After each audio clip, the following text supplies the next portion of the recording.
I still remember that day like it was yesterday. The sky was gray, heavy with clouds that promised snow, and the cold wind whistled through the bare branches outside my window. I was sitting on the living room couch, my hands wrapped around a mug of tea, staring at the half-decorated Christmas tree. The lights twinkled faintly, reflecting on the polished wooden floor. But instead of feeling warm and festive, the room felt heavy, like a tension you could almost touch. I had just received a text from my husband, and my heart sank instantly. My family is coming for Christmas. Everything's fine, right? Fine, right? I laughed bitterly to myself. Fine wasn't even a word that could describe how I felt. Fine didn't cover the anxiety, the dread, the quiet panic that had been bubbling inside me for weeks. I knew his family. I knew their rules, their judgments, their ability to turn any moment into chaos. And I knew one thing for sure: I was not ready for this. Not even close. And yet, as I stared at the message again, I saw the tiny, hidden opportunity. I could leave. I could escape. I could hand over the reins and disappear for a few days while he managed them. And the idea made a small, rebellious part of me feel alive. The clock ticked loudly, echoing in the silence of the house. I could hear the faint hum of the refrigerator, the distant barking of a dog in the neighbor's yard, and the occasional creak of the old floorboards beneath my own feet as I shifted nervously. I walked to the window and looked out. The sky was getting darker, and the first snowflakes began to fall. Each one seemed to cling to the air, delicate and fragile. But to me, they felt like tiny warnings. A storm was coming. Not just outside, but inside my home. I still remember the exact moment I decided. I picked up my phone and typed a single line back to him. Perfect. I'm on vacation. You're in charge. My fingers hovered over the send button for a heartbeat longer than necessary. What would he say? Would he be angry? Relieved? Confused? I didn't care. The weight of anticipation, the sweet forbidden thrill of walking away, made my chest pound. And then I pressed send. Almost immediately, my mind started racing with questions. Had I done the right thing? Could I really leave him to handle his mother, his brother, and that cousin who always seemed to look for reasons to argue? My heart felt like it was in my throat, but somewhere deep inside, I knew I needed this. I needed space. I needed to breathe before the chaos arrived. And as I started packing a small overnight bag, I could feel the nervous energy growing, like static electricity, running under my skin. Then the first knock came, sharp, sudden, too loud against the quiet of the empty house. I froze. My mind flashed he couldn't have arrived yet. They weren't supposed to be here for another hour. And yet, there it was again. Knock, knock, knock. My stomach twisted. I tiptoed to the door, heart hammering, and peeked through the peephole. Nothing. Just the snow swirling in the gray light outside, turning the world into a blur of white and shadow. I blinked and shook my head. Maybe it was just my imagination. I still remember the sound of my phone buzzing in my pocket. A message from my husband. They're outside. Surprise! I felt a rush of panic, mixed with an odd, dark amusement. He wasn't joking. The storm was here, and I wasn't even fully packed. My hands trembled as I unzipped my bag, throwing in clothes haphazardly, knowing that by the time I was ready, they would be ringing the doorbell, stepping over the threshold, and filling my home with their laughter, their questions, their expectations. The first footsteps on the porch made my blood run cold. Heavy boots crunched in the snow. Then voices, too many voices, overlapping, teasing, shouting, the kind of chaos that made my temples throb. I pressed my back against the wall, listening. His mother's voice, sweet but cutting, echoing with thinly veiled judgment. His father's booming laugh, the kind that always made everyone else feel small. And then my husband, somewhere in the mix, oblivious to the storm he had unleashed. I felt a shiver run down my spine. I could run, but where? Outside, the snow would swallow me. Inside, there was no escape. I pulled my bag closer and debated for a heartbeat whether I should answer the door or hide in the bedroom until they left. Then I heard it, a quiet, almost whispering sound from the corner of the living room. A sound that didn't belong to anyone I knew. The lights flickered, the trees swayed slightly, and my chest tightened. Something wasn't right. I still remember the way my hands shook as I took a deep breath and opened the door. Just a crack enough to peek out. And then I saw them. All of them. Smiling, excited, completely unaware of the storm that had been brewing inside me. And at that moment, I realized I wasn't ready for what Christmas would bring. Not even close. And then, just as I stepped back from the door, I heard Idalo, almost imperceptible sound behind me, like the slow dragging of something across the floor. My heart jumped. I spun around, but the living room was empty, the lights steady, the trees still. Yet the feeling remained, the certainty that someone or something was there, waiting. And that's when I realized I might have thought I was walking away from chaos. But this year, Christmas was about to find me no matter what. I still remember that night like it was a shadow hanging over me, cold and impossible to shake. The whisper lingered in my ears, soft but unmistakable. And I couldn't tell if it was real or if my imagination had finally decided to betray me. I pressed my back against the wall, heart racing like a drumbeat that wouldn't stop. Every creak of the old wooden floors, every gust of wind rattling the windows, felt magnified, sharper, as if the house itself was aware of my fear. I wanted to scream, to call out, but my voice felt trapped somewhere deep in my throat. The Christmas lights on the tree flickered again, casting shadows that danced like they had a life of their own. For a moment, I could almost imagine shapes moving among them, shapes that weren't my husband or his family. Shapes that were watching, waiting. I took a deep breath, trying to steady myself.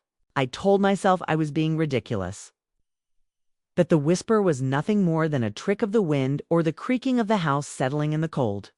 But no matter how much I tried to rationalize it, the feeling of being watched refused to leave. I still remember the moment I heard the first laugh from the family inside. It was loud, intrusive, and completely unaware of the tension clawing at my nerves. His mother's laugh, high and sharp, filled the room like a knife. His brother's booming voice joined hers, teasing, joking, claiming control over the space I had once thought was mine. My husband's voice wove between them, oblivious, welcoming, and it made my stomach churn. They were here to celebrate, to bring joy, but all I felt was a tightening in my chest, a creeping dread that something was about to go wrong. I peeked through the slightly open door, and there they were, all smiles and cheer, hanging coats, laughing at jokes I didn't understand. The house suddenly felt too small, too confined, and I realized I had forgotten what it meant to feel at home. The warmth that the Christmas lights and decorations promised seemed like a lie. And in its place, there was a cold, sharp reality. I wanted to step in to correct the small annoyances, the habits that always pushed my patience to the edge, but I reminded myself of my decision. I was on vacation, I had said, and now the chaos was his to manage. I still remember the sound of the wind against the windows, how it seemed to whisper secrets I couldn't understand. I had barely managed to lock the door behind me before it moved again. The soft, dragging sound like something heavy being pulled across the floor. I told myself it was the wind, or maybe a shadow from the tree lights, but the pull in my gut told me otherwise. I grabbed a nearby blanket, wrapping it around my shoulders like a shield, and started moving slowly toward the living room, my eyes darting at every corner. Then I heard a tan, unexpected sound, one that froze me instantly, a chair scraping against the floor, though no one was near it. My heart leaped into my throat, my fingers gripping the blanket so tightly I thought it might tear. I wanted to call out, to demand an explanation, but I couldn't. The sound came again, slower this time, deliberate, like it was being done on purpose to draw me closer. The house was alive, breathing, and I was trapped inside its walls with something I could neither see nor name. I still remember stepping forward, each footfall cautious, every muscle tense, my eyes scanning the dimly lit room. The snow outside had grown heavier, muffling the sounds of the world beyond, leaving me alone with the strange, creeping sense that I wasn't the only one in the house. And then I saw it, a shadow at the corner of the room, darker than the night outside, moving just slightly as if it were alive. My breath caught, my hands shook, and I wanted to run. But my feet felt glued to the floor.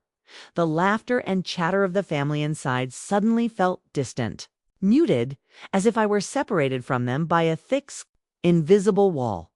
Their presence no longer comforted me. It made the unknown feel more terrifying. My mind raced with possibilities, each more frightening than the last. Was it a trick of the light? Was someone hiding in the shadows? Or was this something I couldn't understand, something that had been waiting for this very moment? I still remember the exact second I realized I wasn't imagining it. The shadow moved again, this time with intention, sliding across the floor toward the center of the living room. And for the first time, I noticed something else, a low rhythmic sound, almost like a whispering chant. Barely audible but unmistakable. My pulse thundered in my ears as I tried to locate its source, my eyes scanning every corner, every dark patch of the room. The family's voices were still faintly there, but now they felt disconnected, like they existed in a different reality, unaware of the presence that had crept into our home. I still remember feeling the panic rise, sharp and hot, as I realized I had no idea what to do. Should I scream? Should I run? The thought of facing whatever was in the shadows, even for a second, sent chills down my spine. My hands trembled. My heart raced, and the air felt impossibly thick, pressing down on my chest as if the house itself was closing in. I wanted to reach for my phone to call someone, anyone, but in that moment, I remembered the first decision of the day, my vacation, my escape, my choice to leave him in charge. And with that, a sickening thought struck me. What if leaving wasn't enough? What if leaving had brought this here?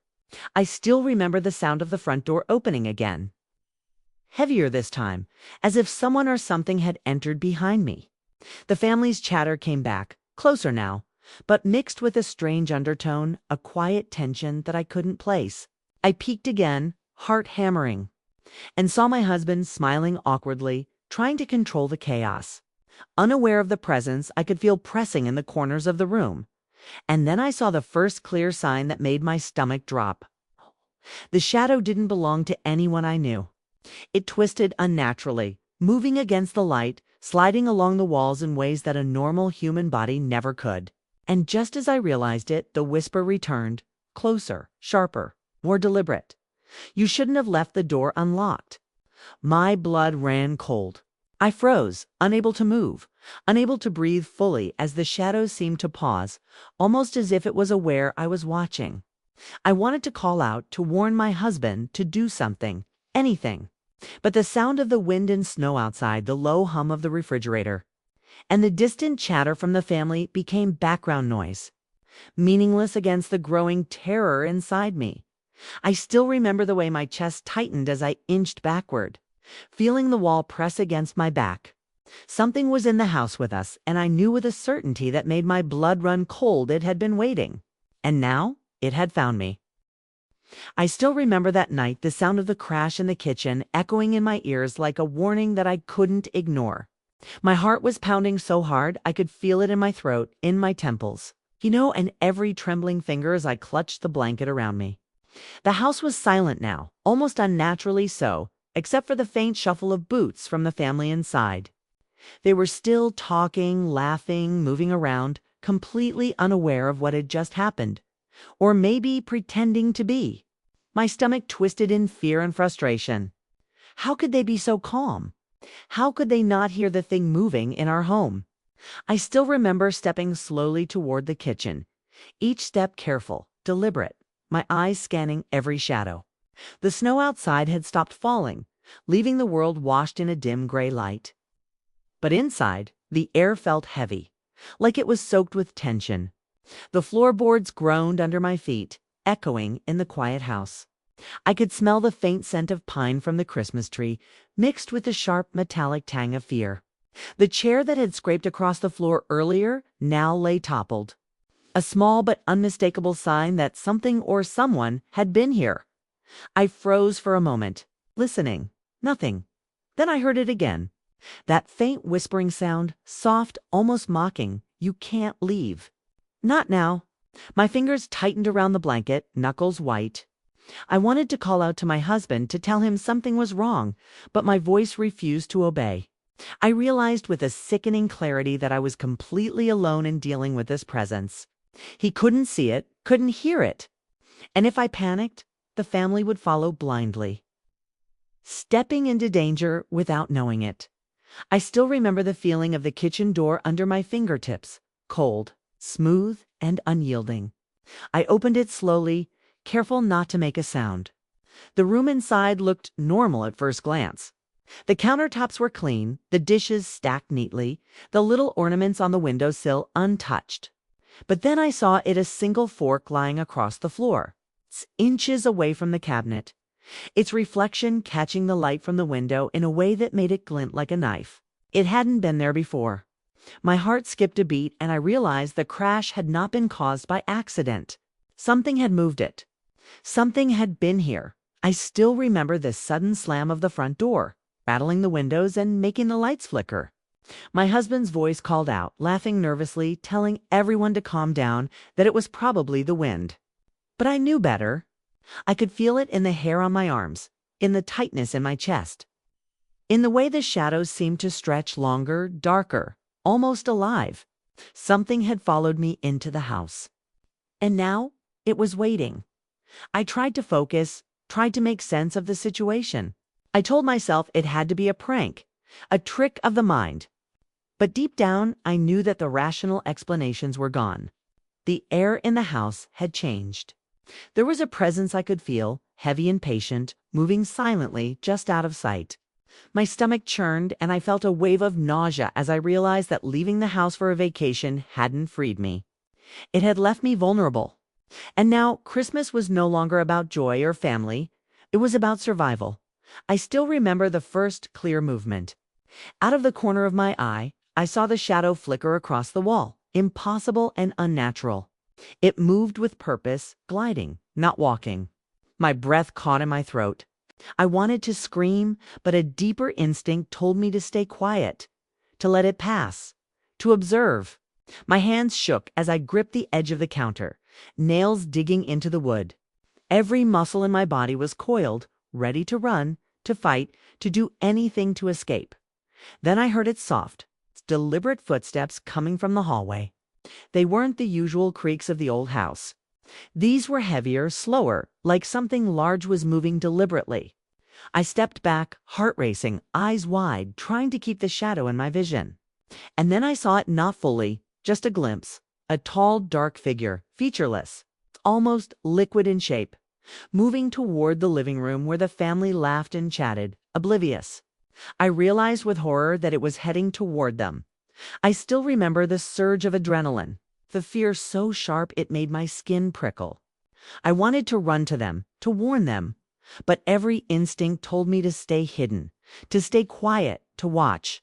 And in that moment, I understood the cruel truth.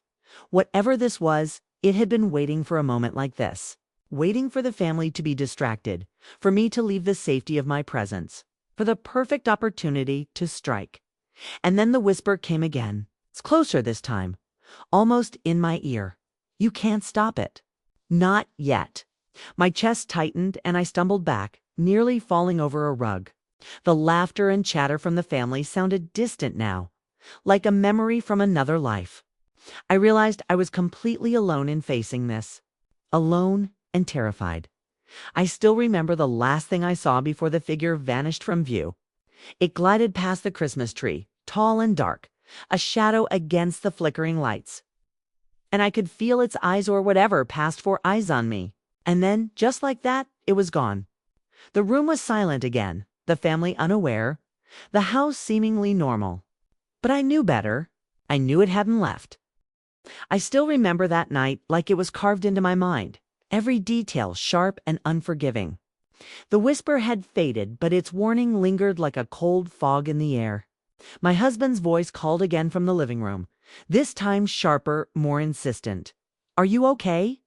I swallowed hard, trying to steady my breathing, knowing that if I stepped into the living room, I would be exposed to whatever was lurking, whatever had silently crept into our home.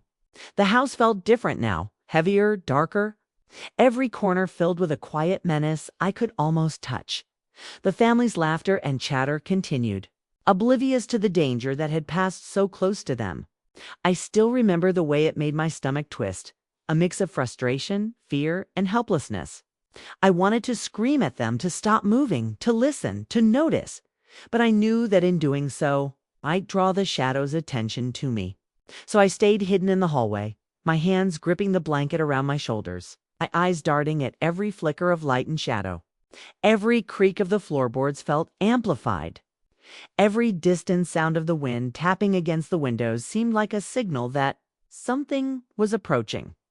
I still remember the way the lights flickered again, briefly plunging the house into darkness before returning with a faint hum. In that darkness, I saw a tore at least part of it as shadow twisting unnaturally near the base of the stairs. My heart skipped a beat. I wanted to run, to hide, but I stayed frozen, rooted by fear and the need to observe. Its form was wrong, almost liquid in its motion, moving in ways no human could.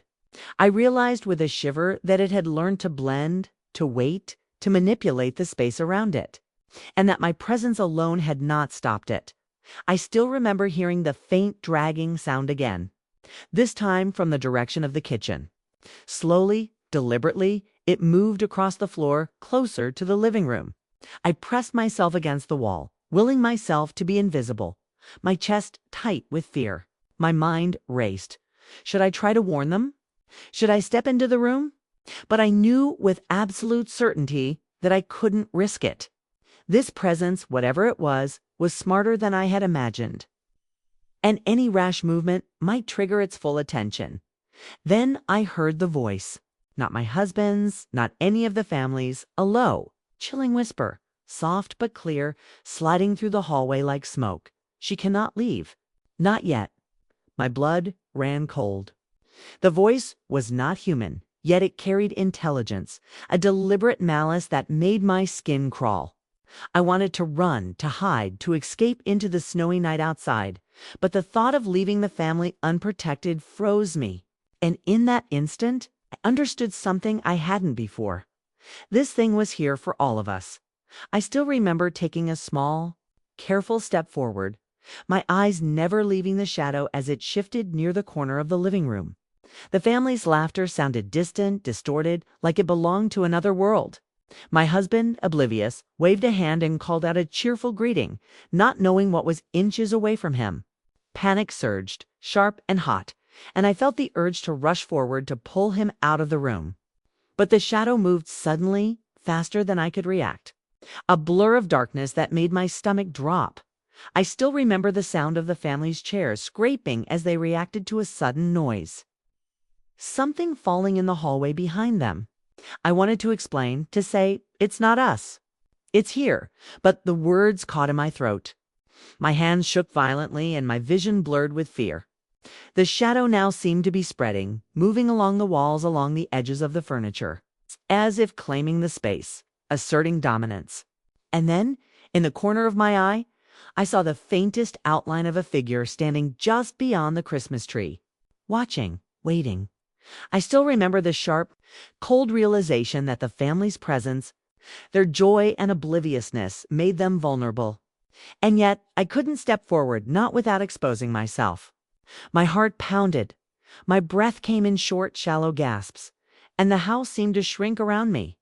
Every room, every hallway, every flickering light became a potential hiding place for the shadow.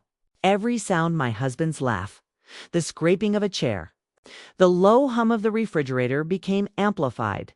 A warning, or perhaps a lure. Then, just as suddenly as it had appeared, the shadow vanished, or at least it seemed to. A sudden cold rush of air brushed past me and the lights flickered violently. I froze, convinced it had gone, but the whisper returned. This time right behind my ear, almost brushing my skin. You cannot protect them. Not alone. My chest tightened, my knees nearly buckled, and I realized with horror that I was trapped. I could not run. I could not stay. And the family, oblivious, was counting on me. I still remember the moment I decided. I couldn't stay hidden any longer. I had to face it. I had to try. Slowly, carefully, I stepped into the living room, my hands raised slightly, my heart racing. The family turned toward me, confused by the look on my face. My husband frowned, asking what was wrong, but before I could answer, the lights flickered again, and a cold shadow stretched across the room, moving with purpose, dark and menacing. I still remember that night like it was etched into my skin. Every shadow, every sound seared into my mind. The air in the living room felt thick, heavy, as if the house itself had shifted, holding its breath. The shadow lingered near the Christmas tree, unnaturally still, impossibly dark. "Kay." And I could feel it watching me, studying me, anticipating my next move. My husband's confused frown and his family's laughter, though quieter, now felt distant, almost surreal. The world around me seemed suspended in tension, and the warmth of Christmas I had once imagined now felt like a cruel joke. I still remember stepping closer, my bare feet brushing against the cold wooden floor. Each step was deliberate, each movement slow, because I knew that even a single misstep could draw its attention directly to me. The family had begun to notice something was wrong. His mother paused mid-laugh, the corners of her smile flickering, uncertainty creeping into her eyes.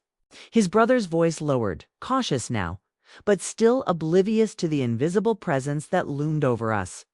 And my husband still smiled nervously, unaware that the nightmare I had sensed was no longer just a whisper. It was here, alive and hungry for fear. I still remember the sudden scrape behind me, a soft, dragging sound that made my stomach flip. I spun, heart hammering, and for a fraction of a second I thought it was gone. But no, it was closer now. The shadow had moved. Its form stretched along the walls, creeping closer to the family. A living darkness, pulsating like it breathed. I felt a shiver run down my spine. I wanted to scream, to warn them, but the words were trapped in my throat, swallowed by the fear that they might not believe me, or worse, that they'd see it themselves. I still remember my husband stepping forward, finally noticing the tension in my eyes. "What's wrong?" he asked, his voice tight, the first hint of fear in it. I opened my mouth, but before I could speak, the lights flickered violently, plunging the room into a momentary darkness. When they returned, the shadow had shifted closer, forming a vague outline near the fireplace.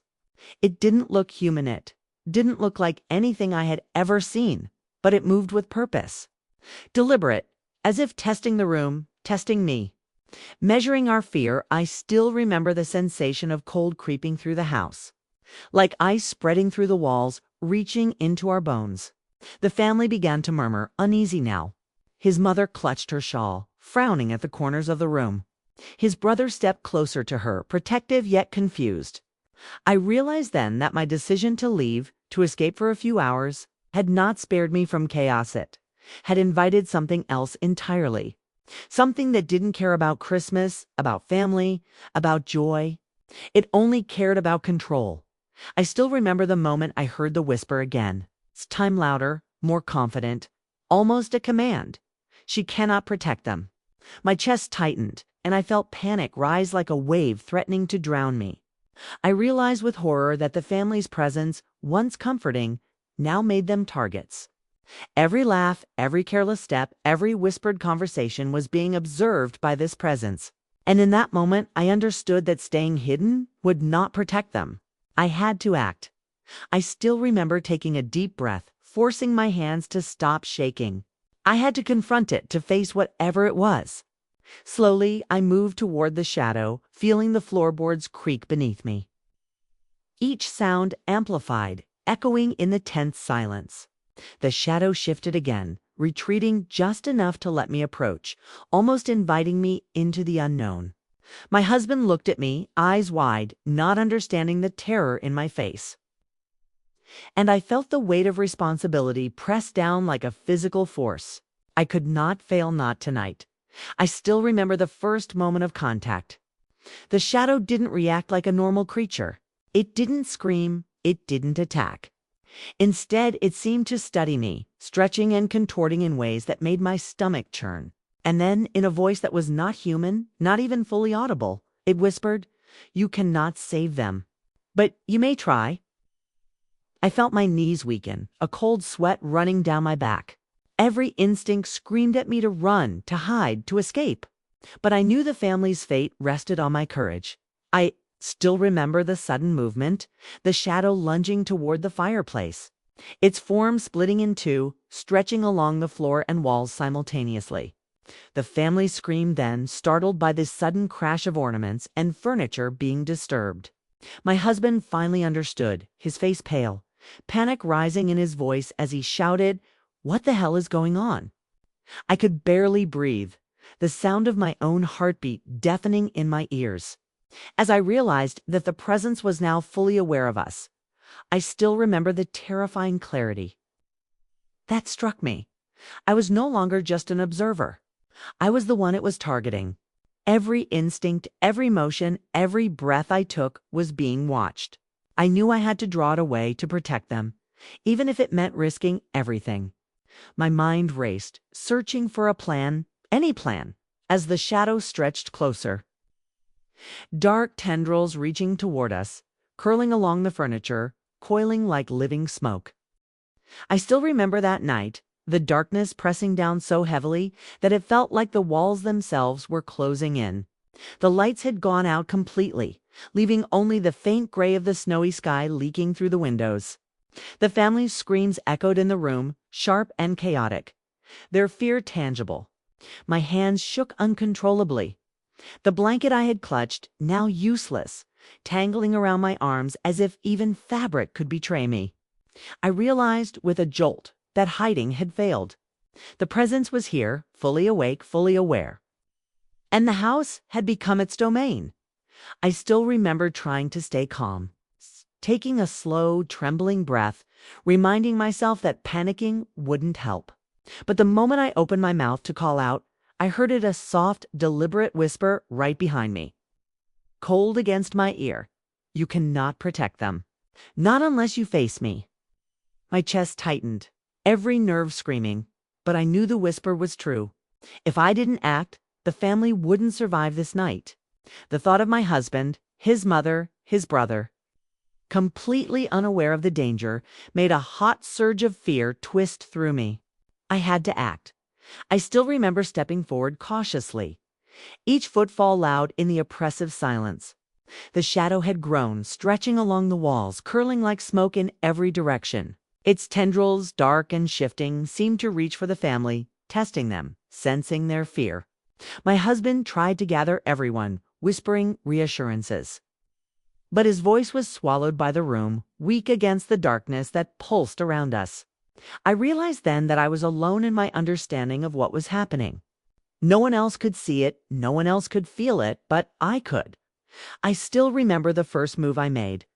I grabbed a small lamp from the table, the weak light flickering as I turned it on, holding it out like a weapon. The shadow recoiled slightly, hissing like air through teeth I could not see. And for a brief moment, I felt a surge of hope. Maybe it could be held back. Maybe I could keep it away from the family. My heart raced as I stepped between them and the darkness, lamp shaking in my hands. My husband's eyes met mine, confusion and fear mingling. And I tried to say something, anything, but the sound caught in my throat. I still remember the way the shadow reacted next. It shifted rapidly, faster than I could track, stretching and twisting along the walls. And then, with a sudden crash, it lunged toward the fireplace, scattering decorations and ornaments like they were nothing. The family screamed, some of them trying to run, others frozen in disbelief. My legs trembled, my hands still raised with the lamp. And I realized that this thing wasn't just a shadow, it was intelligent, deliberate, almost cruel in its awareness of our terror.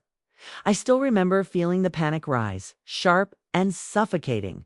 I had to act quickly. I knew I couldn't let it reach the family. With my heart hammering, I shouted, "Follow me! Everyone, come with me." My voice sounded strange to my own ears, raw and desperate, but it seemed to carry over the chaos. The family hesitated, their fear paralyzing them, but I motioned for them to follow.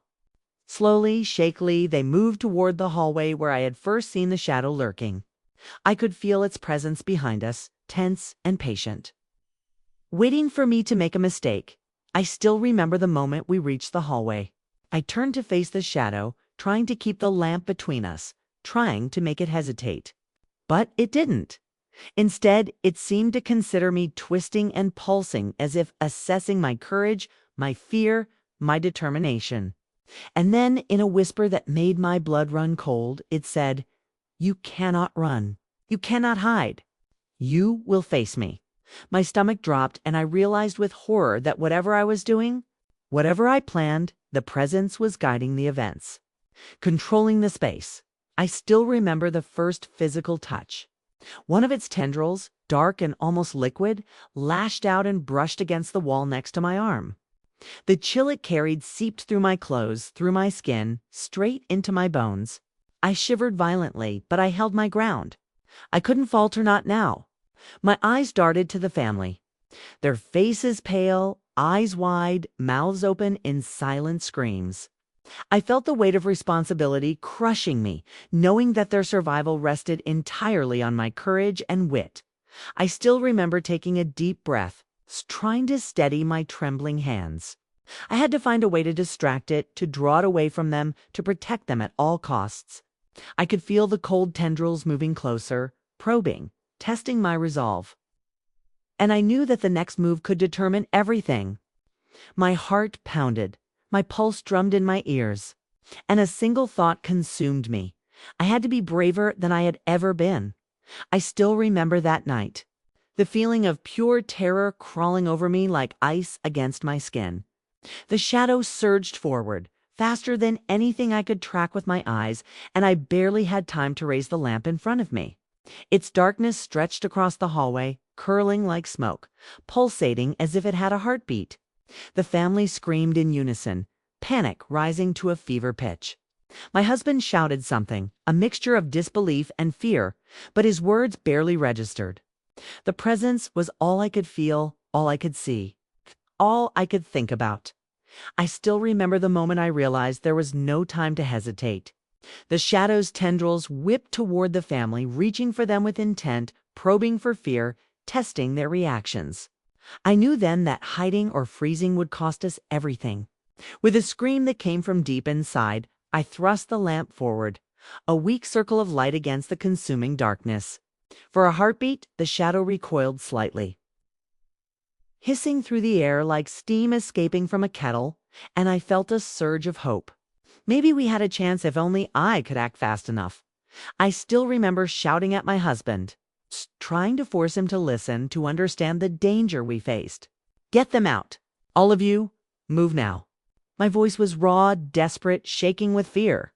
He hesitated for a fraction of a second, but the screams and the cold, oppressive feeling of the shadow were enough to jolt him into action.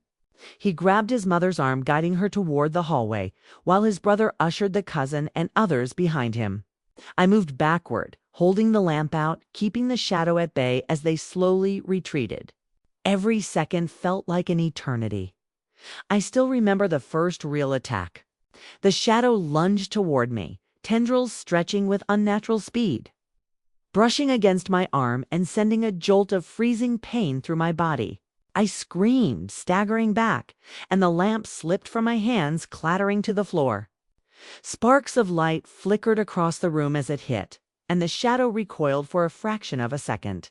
I gasped, heart racing, knowing that the seconds of hesitation could be deadly. The family's safety depended on my next move, but my body trembled violently, drained by fear and adrenaline. I still remember grabbing a heavy ornament from the tabula small, metallic reindeer, and hurling it toward the shadow. It struck nothing, passing through the darkness like air, but it gave me a momentary reprieve. I could see the faint outline of the shadow shifting angrily, almost alive with malice. Its whispers filled the room again, low and cruel. "You cannot win. You cannot protect them. They belong to me." The words chilled me to the bone, and I realized that the fight wasn't just physical. It was mental. It was emotional. It was about fear. And if I lost, the family would be trapped in this house forever. I still remember the moment I realized the family was beginning to sense it too. His mother's eyes widened as she scanned the room, confusion turning into terror. "Do you see that?" she whispered, voice shaking. His brother took a cautious step forward, shielding her, but they could not see the shadow as I did. They could only feel the oppressive, suffocating presence that made their skin crawl. And I knew then that I had to keep them focused on leaving, not on what I was confronting alone. I still remember the sound of the floorboards behind me creaking, the dragging of something unseen moving across the wood. The shadow had split, its tendrils reaching for different corners of the room, almost testing my reactions. I felt trapped, every instinct screaming to run, but I had to hold my ground. I had to draw it away from the family. And in that instant, I made a terrifying decision. I would confront it head on. I still remember stepping into the center of the room, arms raised, trembling, facing the shadow. The air turned colder, heavier, pressing down on my shoulders and chest. I could see faint flickers of shapes within it, impossible forms, twisting and writhing, almost human, almost familiar, but distorted beyond recognition. And then it whispered closer than ever, "You cannot save them, but you may try." My stomach churned, my legs shook, but I nodded to myself. I had no choice. I would fight no matter what it took. I still remember the flash the moment the shadow surged toward me, dark and overwhelming. I braced myself, ready to push forward, ready to do whatever I could to protect the family. My chest felt tight, my mind racing with panic and desperation. And then, just as it seemed like the shadow would engulf me, a sudden, deafening crash echoed from the kitchen. Something moved there, something enlivened for a moment. The shadow hesitated. I still remember that night, the air thick with fear. The room charged with a tension that made every heartbeat feel deafening. The shadow had paused for the briefest moment, caught by the sudden crash from the kitchen. I could feel it analyzing me, calculating, almost laughing in some cruel, silent way. My chest heaved as I tried to steady my trembling hands. The lamp from before shattered on the floor, useless now, leaving me almost defenseless. And yet I knew I had to act. If I didn't, the family would be lost. I still remember the way I moved, slow and deliberate, trying to draw the shadow away from the family. My husband and his relatives were frozen near the hallway, watching me, confusion and fear painting their faces. I had to keep their attention on me, make them follow my lead without realizing the danger they were in. Every step I took, the shadow mirrored in some way, shifting unnaturally, its tendrils creeping along the walls, across the floor, reaching out, probing. It was smart, deliberate, almost alive in the way it moved. I still remember the cold that wrapped around my shoulders, seeping through my coat, chilling me to the bone. The whispers had returned, soft but cutting. You cannot protect them. Yet you try. Foolish human. I clenched my fists, forcing the fear down, forcing my body to act. I had never felt so alive, so terrified, and so responsible for others at the same time. The house, once a place of warmth and Christmas cheer, now felt like a battlefield. Every shadow a potential threat, every sound amplified into danger. I still remember the moment the shadow lunged. It moved with terrifying speed, a dark wave of shapes and tendrils reaching for the family. My heart stopped for a second, fear searing through me like fire. But I acted, shouting, waving my arms, stepping into its path, forcing it to focus on me. The family hesitated, uncertain, but I motioned for them to keep moving. "Go now. Don't stop." I screamed, voice raw with urgency. And for a moment, it worked. They ran, hearts pounding, fear overtaking their confusion. I still remember the way the shadow reacted. It twisted and writhed in the center of the room, almost angry, almost mocking. It had focused entirely on me now. I could feel its presence pressing against my mind, probing, testing, trying to make me falter. The air grew colder, denser, and my breath came in ragged gasps. My legs shook, but I forced myself to stand firm. I could not let it overpower me. Not now. Not when the family's lives depended on me. I still remember grabbing a long scarf from the couch, anything I could use as a weapon, and swinging it toward the shadow. It passed through like air, but it made the tendrils recoil slightly. A flicker of hope ignited in me. maybe, just maybe, I could hold it off long enough. My mind raced, thinking of anything, every small object around the room. Every way I could create light, sound, or distraction. The shadow was powerful, yes, but it was also deliberate. And every calculated move I made seemed to slow it just slightly. I still remember the way the family had reached the front door. I could hear them outside now, breathing in the crisp night air, hearing snow crunch under their feet. But I couldn't leave them entirely. I had to draw the shadow away from the exit, toward me. My heart hammered in my chest as I stepped forward again, hands raised, eyes wide, trying to meet the gaze of something that had no face, no features, yet radiated intelligence and malice. I still remember the whisper, louder this time, almost in my mind. "You are brave, but bravery will not save you." The words made my stomach flip, but I forced myself to respond not out loud, but in my thoughts. Clinging to the only thing I could control, courage. I would not let it take them. I would not let fear win. I still remember the sudden surge. The shadow moved again. Faster, its tendrils stretching like dark fingers across the room. I braced myself, grabbed a heavy chair, and swung it into its path. There was resistance, unnatural and cold, and for a split second, I felt like I had touched something alive, something hungry.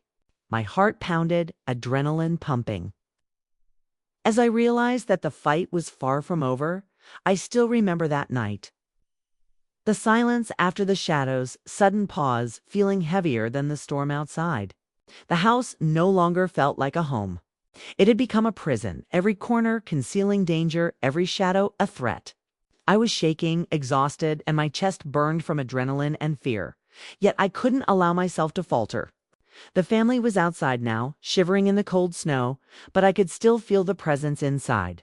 It lingered, patient, watching, waiting, and I knew that leaving them even for a second could be fatal. I still remember the first real sense of danger since they escaped. A cold wind swept through the living room, though every window and door was shut. The shadow surged forward again, faster this time, tendrils curling like black flames along the walls, reaching toward me. I stumbled back, heart hammering, but I forced myself to face it. I couldn't hide. I couldn't run. My mind raced desperately for a plan, for any way to protect them. And I realized something terrifying. It had learned my moves. Every attempt to distract it, to mislead it, had only trained it to anticipate me. I still remember the family calling my name from outside. My husband shouted, "Where are you? What's happening?" I wanted to yell back to tell them to stay away, but my voice cracked.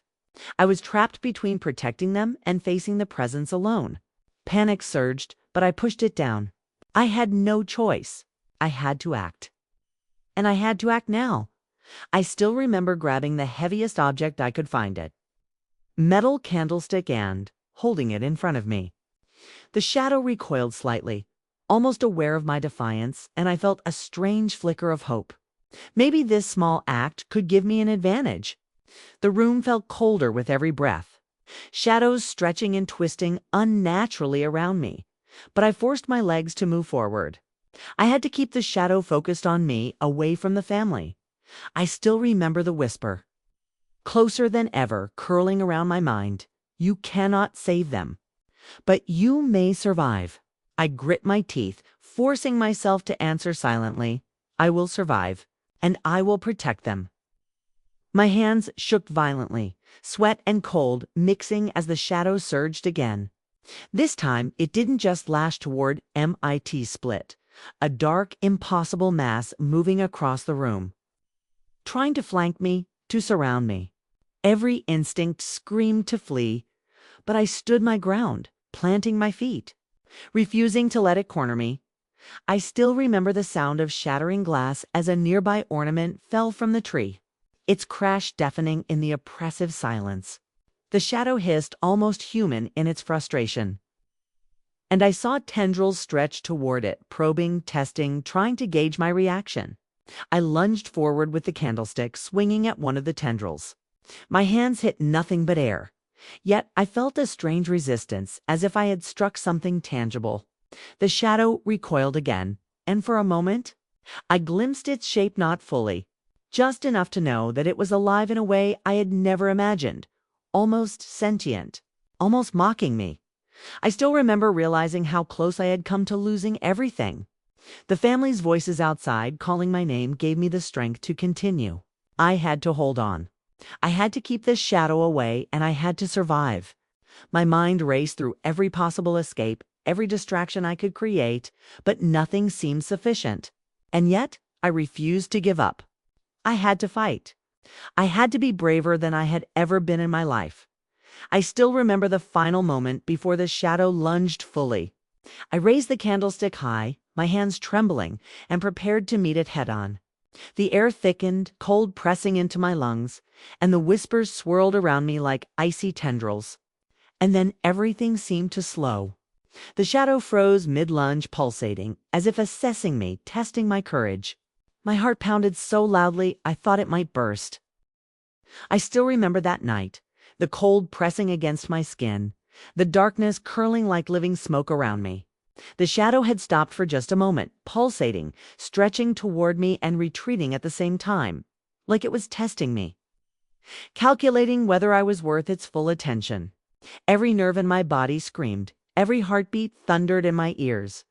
I knew the family's fate rested entirely on what I did in the next moments. My legs shook violently, my hands gripping the candlestick like it was a lifeline. I still remember forcing myself to take a step forward, then another. The whispers swirled in the air around me, low, cruel, mocking. You cannot protect them. You will fail. You will lose everything. I clenched my teeth, forcing the fear down, repeating silently, I will survive, and I will save them. The shadow surged again, faster, tendrils stretching across the room, brushing against walls and furniture. I swung the candlestick at the nearest tendril, and for a moment I felt resistance, a vibration through my hands. It recoiled slightly, giving me hope that I could hold it off. I still remember the panic when I realized the shadow was learning from me, anticipating my moves. Every swing, every step, it countered instantly, moving in impossible ways faster than my eyes could follow. But I had one advantage, my determination. I refused to let it reach the family. I shouted their names, calling them back inside, coaxing them to stay hidden in the hallway, just out of reach. My husband finally understood, his fear evident as he nodded and guided everyone quietly into a corner. Far from the shadow's tendrils, I still remember the surge of adrenaline when I realized I had to risk everything. I threw the candlestick directly at the shadow's center, a desperate move.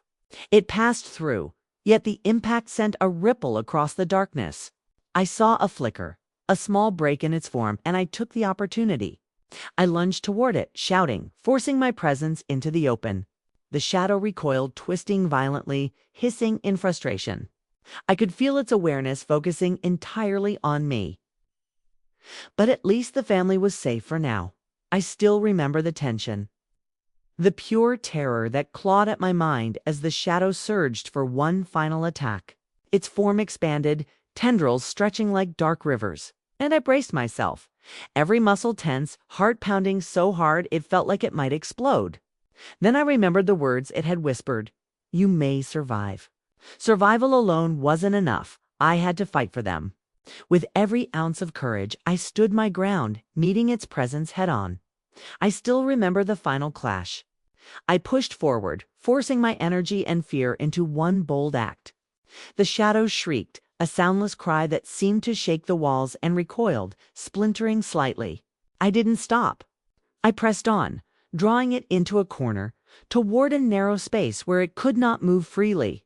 Every step was terrifying, but finally, after what felt like hours, the shadow paused, suspended.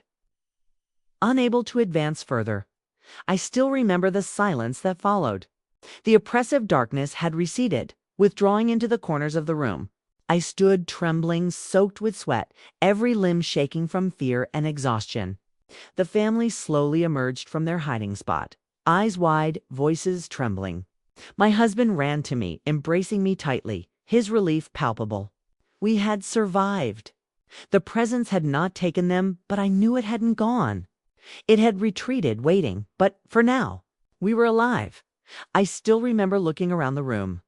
At the toppled decorations, the broken ornaments, the traces of the presence that had tested us, and I realized how fragile life could be. I had been terrified, alone in facing a darkness I could barely understand, but I had protected them. And for that, in that moment, I felt a mix of fear, relief, and an unshakable sense of purpose. I still remember taking a deep breath, feeling the first warmth in hours as the snowlight streamed through the windows. The family gathered around me, and for a moment everything felt normal again. The house, though scarred, was still ours. Christmas was still here. And though I knew the shadow might return one day, I also knew that courage, determination, and love could hold it at bay. If you enjoyed this story, please like, subscribe, and share your thoughts in the comments. And remember, sometimes the greatest battles we face are not outside, but inside the shadows of our own fears.